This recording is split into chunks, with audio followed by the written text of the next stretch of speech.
go.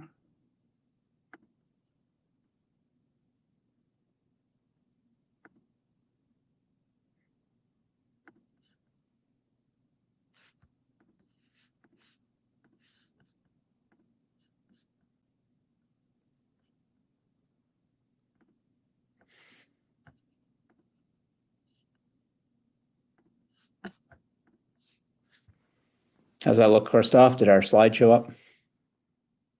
Looks good to me. Sounds good. Look, let's get started. It's 1 minute after, and we record these sessions, so anyone that joins a little late can always jump in after and catch up that way. So let's get started.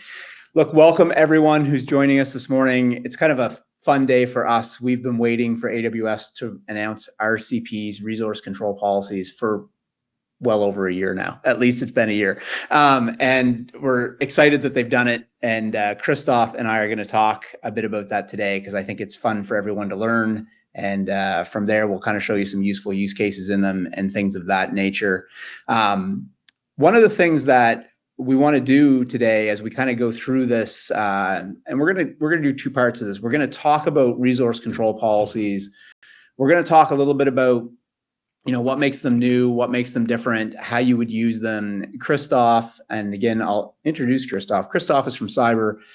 He does tons of AWS security training. So if you want to know about AWS security and how to set it up properly, Christoph is your guy for doing that. And he's had some time to play with RCPs. He's got some great examples for us to look at on that side. And so we're going to show some really practical parts of RCPs in what we do today. If you listen to AWS announce RCPs, they talk a lot about data perimeters. And while we'll show you some examples from that, you can also use this for other very interesting use cases as well. So we'll go through all that.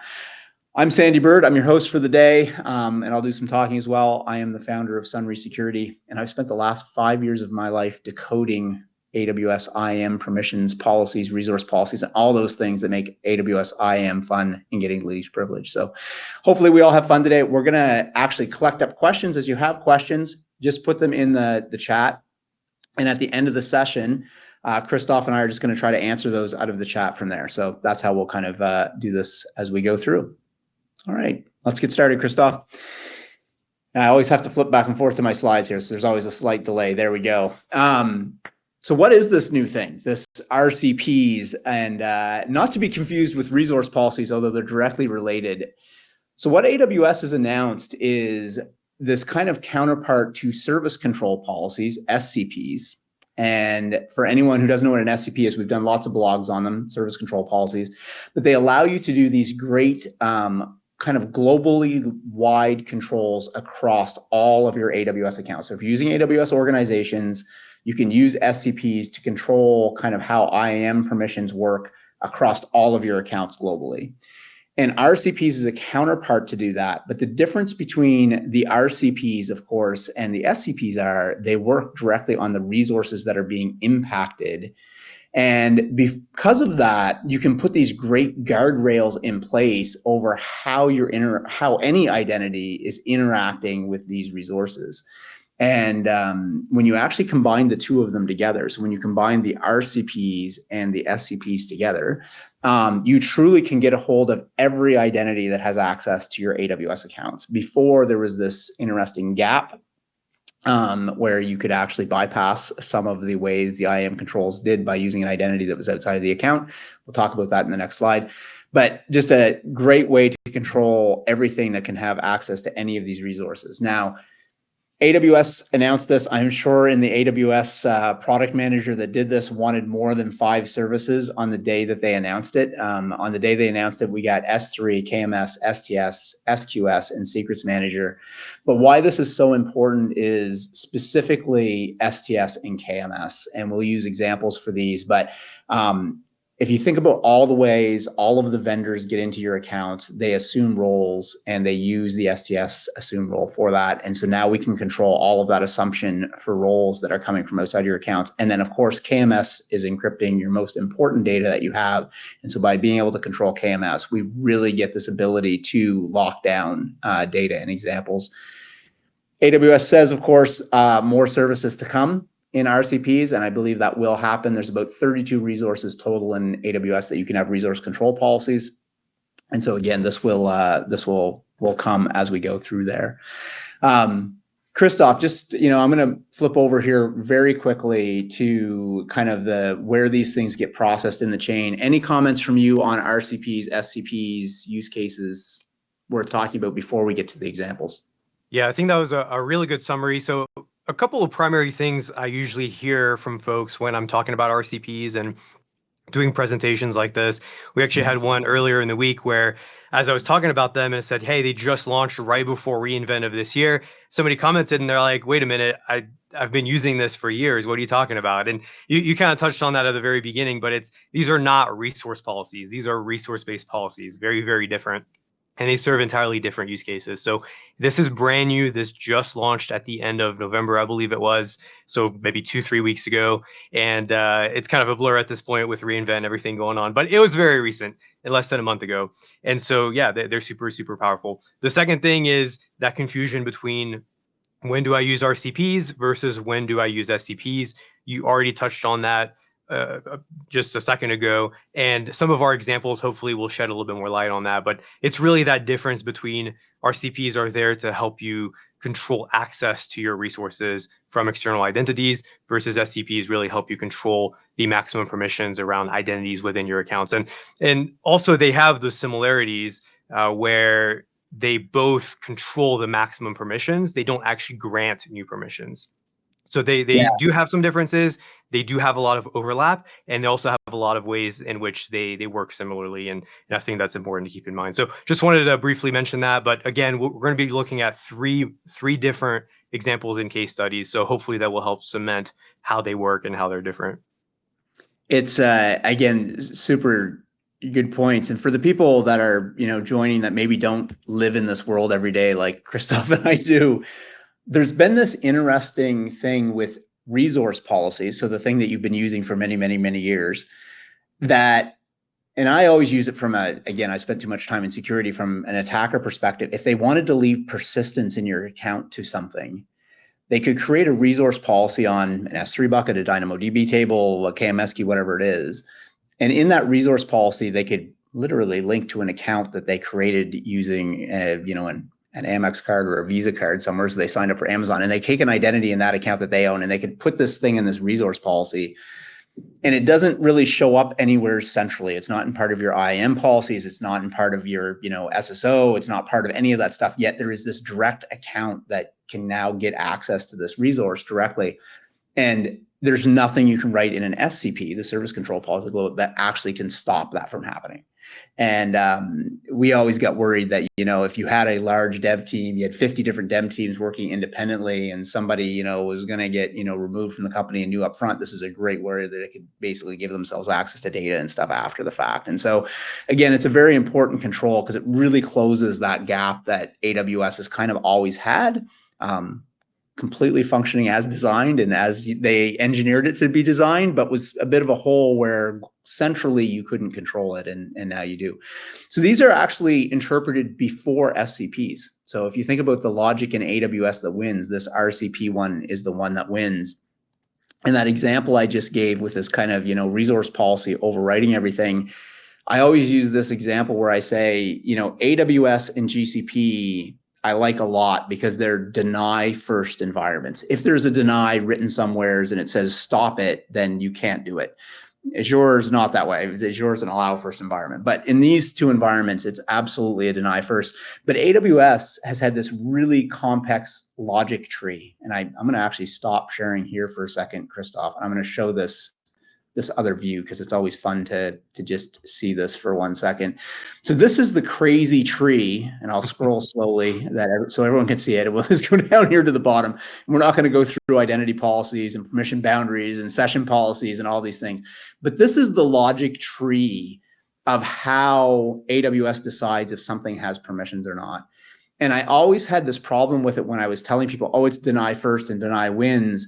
But there was this weird scenario in this resource policy that said, well, if there was something that allowed it, then yes, it was actually going to be allowed and go down this path. And so I was always a little uncomfortable with this because while it was deny first, there was this one exception to it that I didn't like, where there could be a deny further down here, that was not impacting how this worked. And so I'm super happy about this. It allows us to actually put something ahead that really kind of stops that from happening. So anyway, great feature by AWS on that side. So, all right, we'll flip back to our slides here.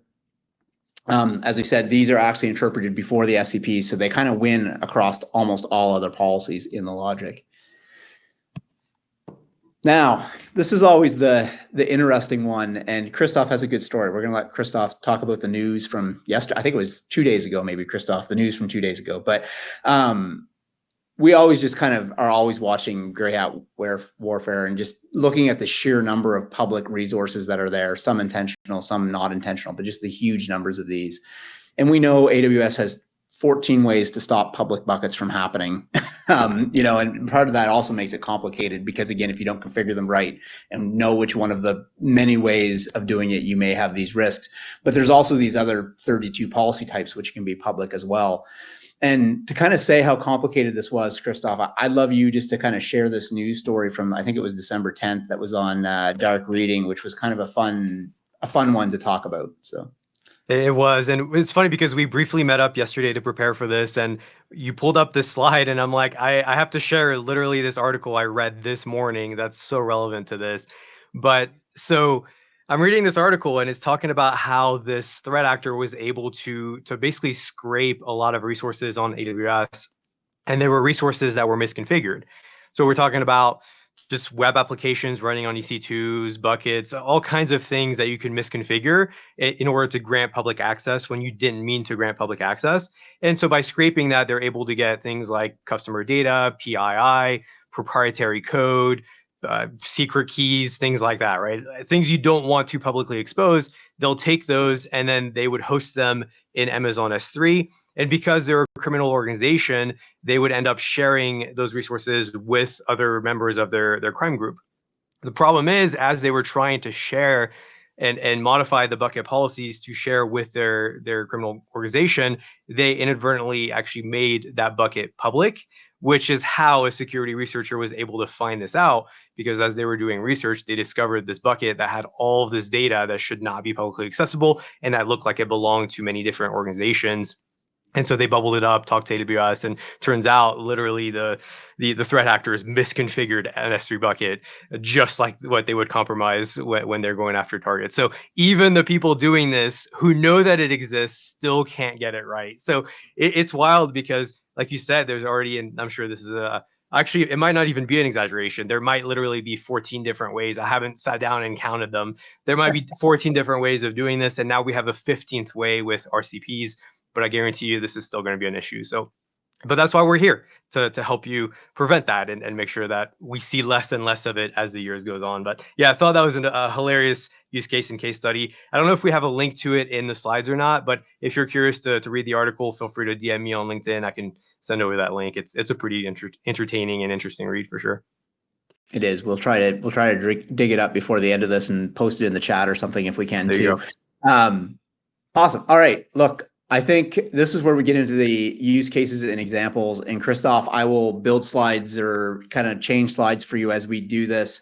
So we have kind of 3 scenarios we're going to go through as examples, and then we're just going to talk a little bit about, how you control third-party access to your accounts using this afterwards. So Christoph, I'm going to let you walk through these examples. I may have some comments as you do it, but I'll hand it over to you for a little bit. That sounds good. Yeah. And so with this first use case, that's actually a really good segue as to what we were just talking about, which is issues with exposing your data through S3, such a common use case even to this day. And RCPs can be a very good way of helping protect against that. As we've kind of talked about, they restrict the maximum permissions. They don't actually grant permissions. And so what's great about that is you can use them as that extra layer of security, so that even if you end up misconfiguring something like an S3 bucket policy, for example, that RCP can kick in and say, nope, you're not able to access this, regardless of what's going on and regardless of how badly misconfigured the things are behind the scenes. But in this case, if you're trying to do something like a very common use case where you want to enforce encryption on identities outside of your organization, what that could mean here is, as we see in the JSON policy example, we could set up a deny policy for S3 put object, which is if you're trying to upload an object to S3, right? with a condition that's checking to make sure that you're setting a header for XAMZ server-side encryption. So all this policy that we're looking at here is saying and doing is, if you're trying to upload an object to S3, we need to make sure that you're trying to encrypt it server-side, right? That you're setting that flag as you're uploading the object. And also, we want to make sure that the encryption being used is one of the three under that second condition, either AES 256, AWS KMS, or AWS KMS DSSE, which is the dual layer server-side encryption. So this is probably a policy that you've seen before that helps make sure that objects being uploaded are being encrypted server-side.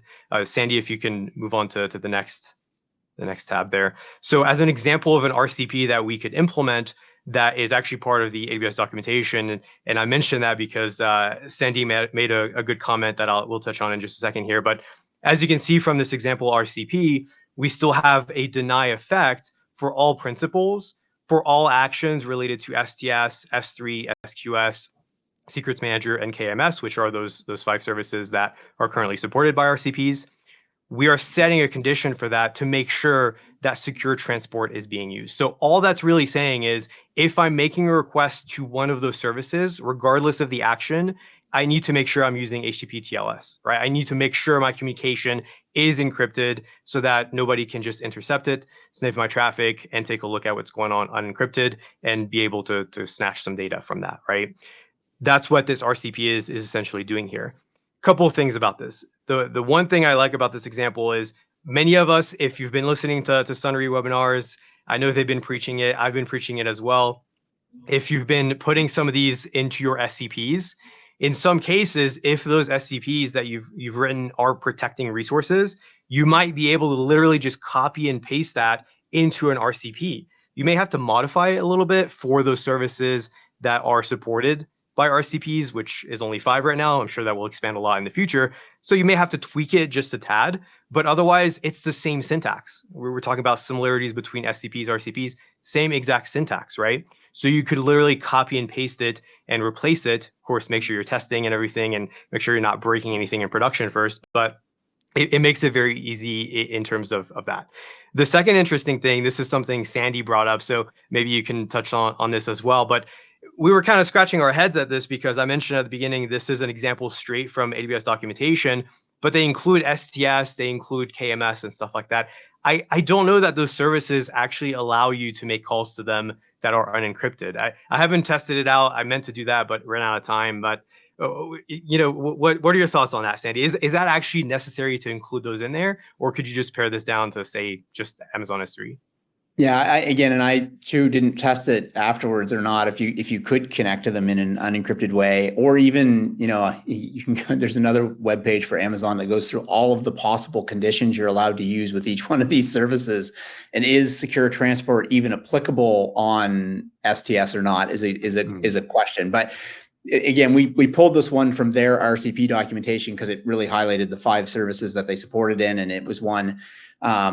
So again, I think do some little testing. If you copy and paste this one directly, just make sure that it works as it should. I think what will probably happen is it's just irrelevant for the case for STS. But anyway, it's certainly something that is showing the power of this. The other thing, Christoph, which is pretty neat about this, which we talked a lot about in our SCP webinars, SCPs and RCPs are limited to how many you can have, how large they can be. There's like 5,000 characters per policy. And then you can only attach a certain number of them at each point in the tree. And what we find with a lot of customers are, you'll want policies like these two attached, and they're currently attached as SCPs, protecting S3 encryption or something. And as Christoph says, if you lift that and move it over to RCPs, you can actually remove it from the SCP side because it's doing the same protection, because now everything that's in S3 is protected by the RCP anyway, because it's a resource. And what that means is that you gain that space back. And so all of a sudden, if you're one of those people that's struggling for SCP space, you can move some of the stuff over into RCPs and gain that space back in the SCP side. So just another tip, I guess, you can do in moving these around. Absolutely. And this one also kind of ties in. It's still related to S3, but it also pulls in a different service. We're looking at CloudFront here.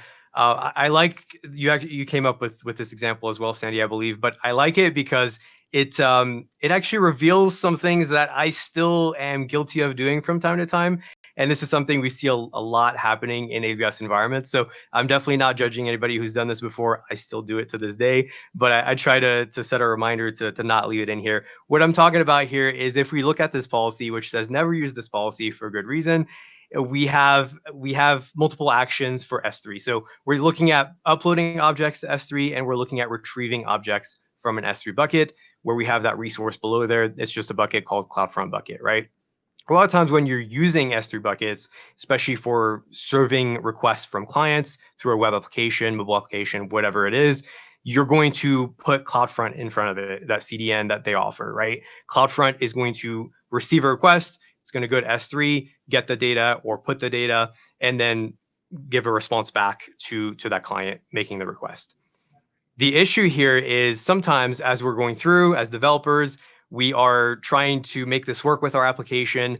And so in this case, we can see a developer that tried to add a CloudFront origin access identity to the principal, but it's not working.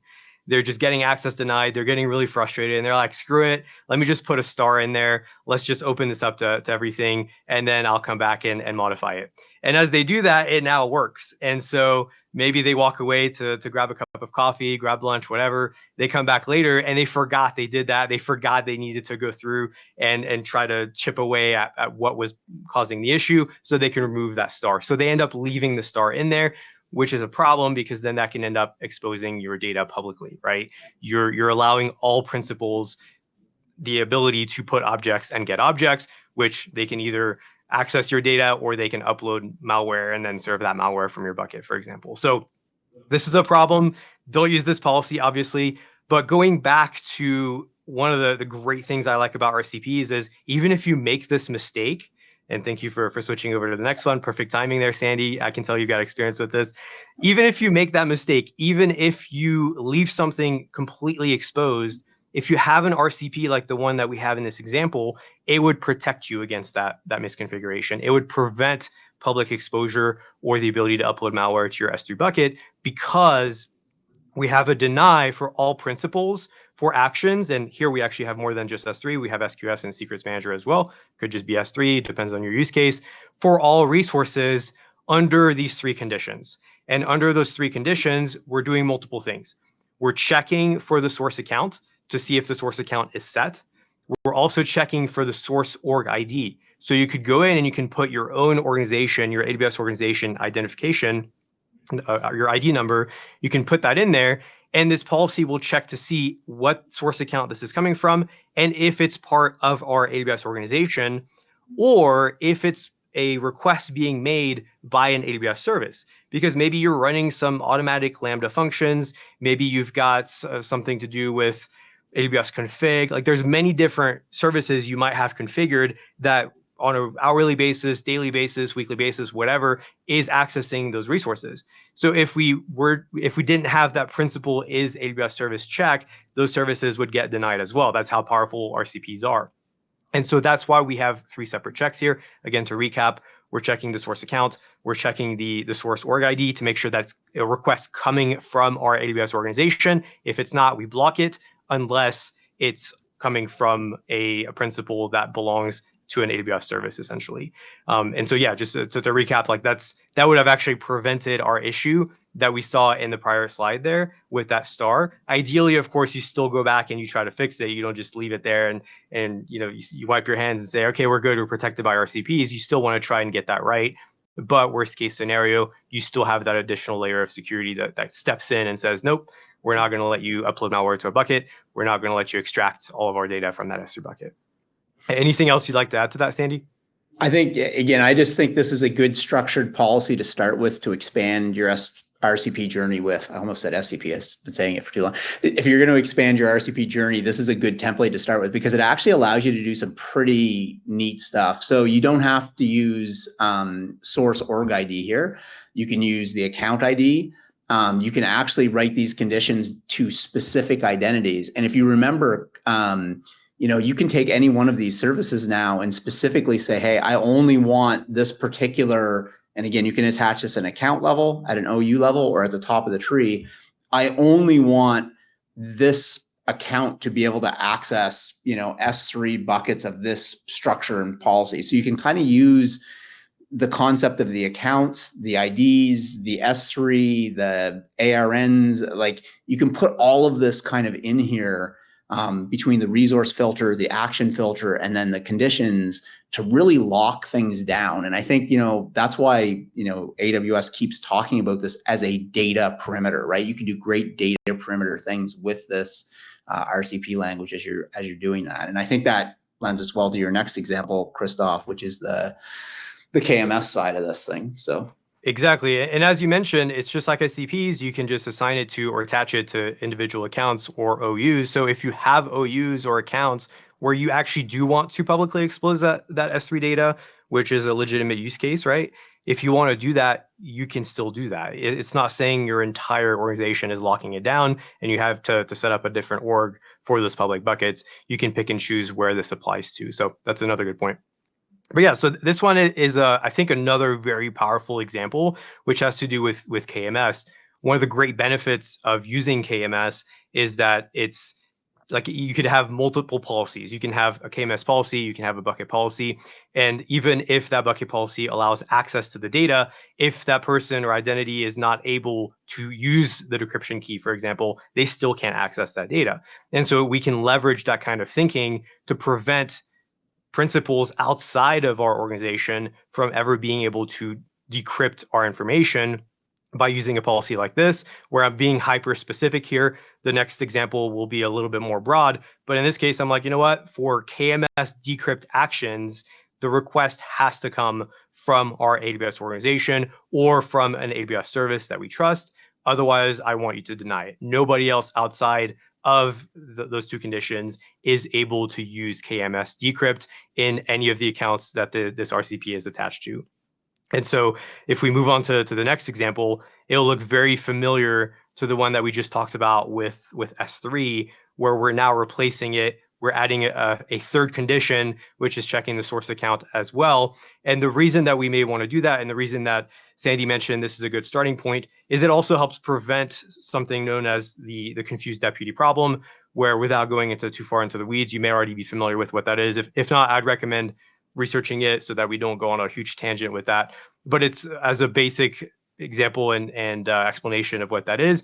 If you have a third-party organization or application that you allow into your account, for example, if they're able to read some of your data, then you could have one of their customers or users basically be able to hijack, is not the right term necessarily, but they'd be able to use that third party to be able to read your data. And so that's a major problem. That's a big no-no. And so by adding that third condition in there, and by changing it to source org ID, we're able to protect against the confused deputy problem for all actions related to KMS. And if you want, or if you have a use case where you need to be able to allow a specific third party to still do that for whatever reason, of course you can modify this policy. You can still enable that. But this is one of those starting points where it just by default, it's like, nope, no KMS actions can originate from outside of our AWS organization. And I think it's neat that the way AWS's policy language works, you can always put those exceptions in, right? I know, right, especially in the world we're in today with all, everybody doing, more Gen AI stuff and more machine learning stuff and more of all these things, you end up sometimes using, we'll call them consulting companies or whichever, that's helping your organization build some of these use cases out because they have expertise in it and maybe you don't. And it's very often you end up sharing data with those consulting companies through AWS resources and maybe an S3 bucket that you have information in or whatever it is that you need to share. These completely prevent that third party from getting in. So you need to make sure that, if you need to make those exceptions, you have a process for doing that. And as Christoph said, you want to make sure you start testing these in places before you just certainly drop them at the top of your org. You may find out that you have very common decryption one, as an example, is a lot of the vendors that do log collection from you will often have a direct access policy to your log bucket, not through a role, but actually directly to the logs. And in that scenario, they probably have a policy on your KMS key that allows them to also use it to decrypt your logs. And if you actually put this at the top of your tree, you can break that whole scenario. So again, you got to be careful with these, but used properly, they do a beautiful job of protecting your data the way that you want it to be protected globally across all your accounts. So definitely test it out in a small area first. yeah, absolutely. Look, I think we'll talk a little bit more about third parties. I think we were super excited about RCPs when AWS launched them because we saw it as a way to actually control third-party access. So this is Sunray as a company spending so much time for years detecting third parties in accounts, trying to get those third parties to be least privileged when everybody gave them star when they shouldn't have, and all of those things. And there's been lovely blogs and security reports from people like Wiz and Datadog that have all said, the amount of third parties in your cloud is insane, and they're all, overprivileged, and often the developer that gave them access didn't know they were doing anything wrong. They just did whatever was in the instructions and they did it. And all of a sudden you find that you have, 4 different monitoring companies, monitoring metrics out of your cloud that you didn't know were there. And so you kind of don't have central control of that somehow because it's so easy for these developers to do this. However, and this is Sunray Security is as guilty of this as Wiz and Datadog are in terms of like, how do you fix this problem? Well, we say go inventory them all.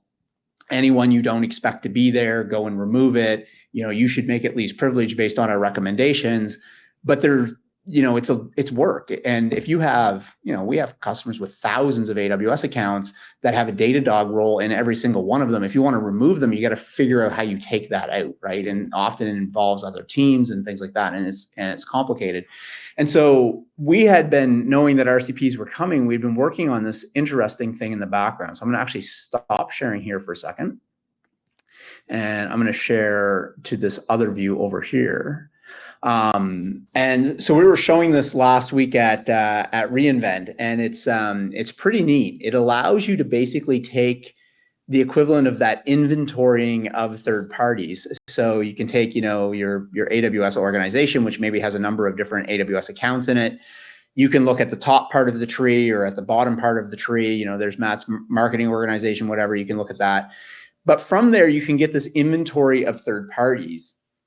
Now, what's interesting is that you may have a third party, as an example, that's in multiple accounts. So you may have, NOps or Sunray, that if this organization has 9 accounts, are in every one of the 9 accounts. And if you wanted to see what policies they have, of course, you could click on that and then actually see exactly what those roles are in each account that they have in there.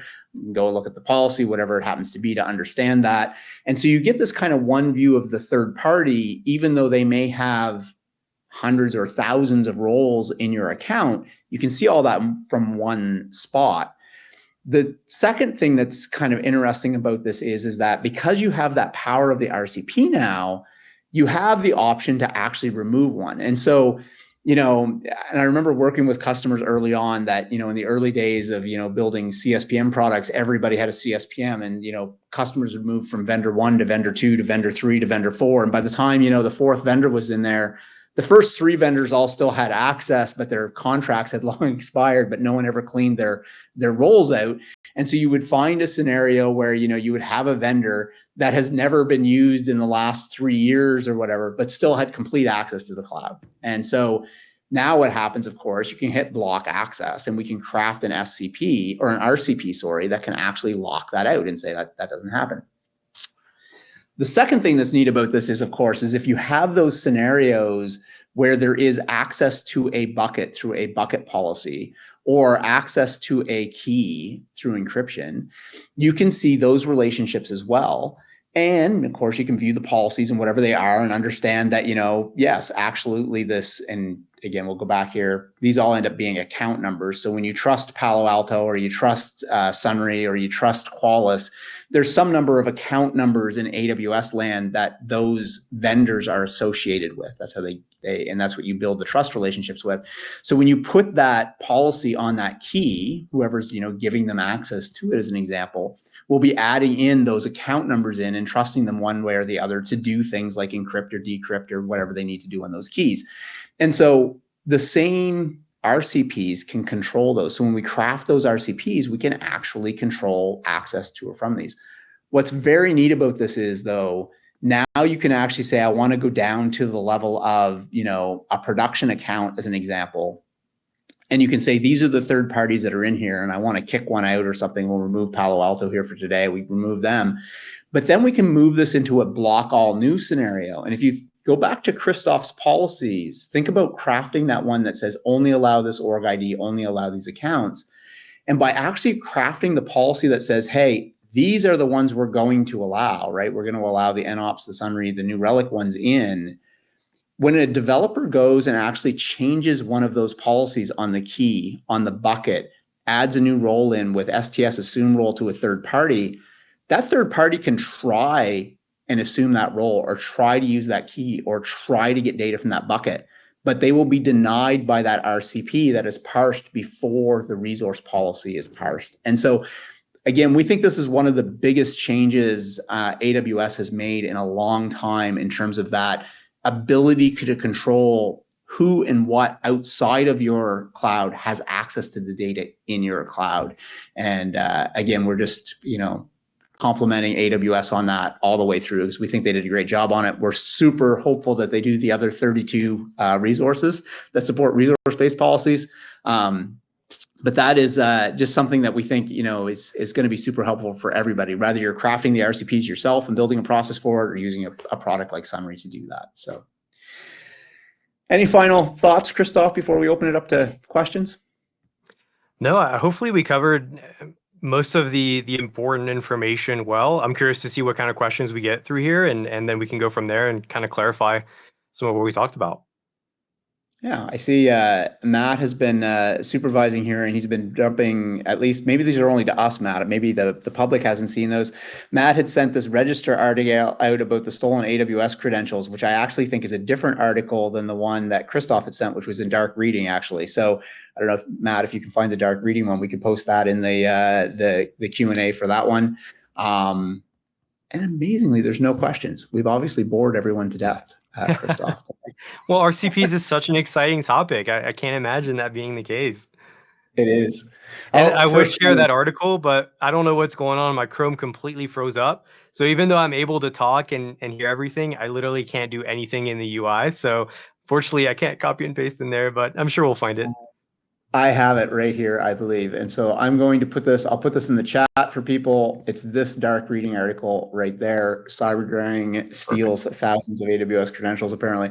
I'm pretty sure that's the right one anyway, if it's from the right day. I'm just trying. Yep, that's it, from the 10th. Yep, so that's good.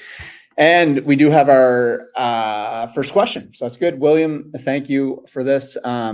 Is there a tool recommendation for managing RCPs, or are there only manual options? So they're super new, William, literally released in the last month. And so as with all AWS things, when they're brand new, the number of tools is fairly light for doing this. Sunread's a little bit ahead of the game. We had early announcements on that. So we absolutely are writing SCPs for customers through our tool right now. There were a few other partners listed on the RCP announced that were monitoring RCPs. So they were doing things like understanding effective access and stuff based on RCPs, but not helping you write them. And I suspect there will be sites like A Secure Cloud and a few of them, and permission sites that will start to put a lot more examples up. These examples were pretty light in the AWS documentation. There was only 3 or 4 there. We actually had access to a few other kind of documents that they had really, really nice examples in them too. So I assume AWS will share those out over the next little while. I've also found some on GitHub. Again, I wish I could share. I apologize for that. Not sure what's going on. But if you search for example, AWS Data Perimeter IAM on GitHub, or if you search for, there's another one, I can't find it now. They've got quite a few examples that you can see for different purposes, like KMS, data restriction, secrets. They also have SCPs in there actually. So it's the same GitHub repo where they're posting both. They just added a directory for RCPs specifically. So that's a good one to look at. I just dropped that into the chat too for, I've used that one before actually. It's got some great examples in it for SCPs, and I'm glad to see they're expanding that actually for RCPs. So I dropped that in there, Christoph, for people too, so they can grab that GitHub link and get some information there. So. All right. If there are any more questions, we'll wait I always had the sales guy that was spectacular, Christoph. He could sit with uncomfortable silence for like 3 minutes. I can't ever do that. It gets a little weird after 10 seconds. Doesn't it? Look, I don't see any more questions in there for today. We will wrap it up, but you can always hit us up. Again, centerysecurity.com. If you're interested in our product, which does all kinds of permission stuff, we would love to have you work with it. We have 14-day free trials and all kinds of other offers. Feel free to reach out to us just on the main website or through LinkedIn or any other mechanism. And if you're interested in cybersecurity training for AWS, certainly look up Christoph and Cyber. They do an amazing job there. So thanks so much, Sandy. I appreciate it. Thanks for inviting me on too. This was fun. Sounds good. Thank you, everybody. Have a good day. Bye. Bye-bye.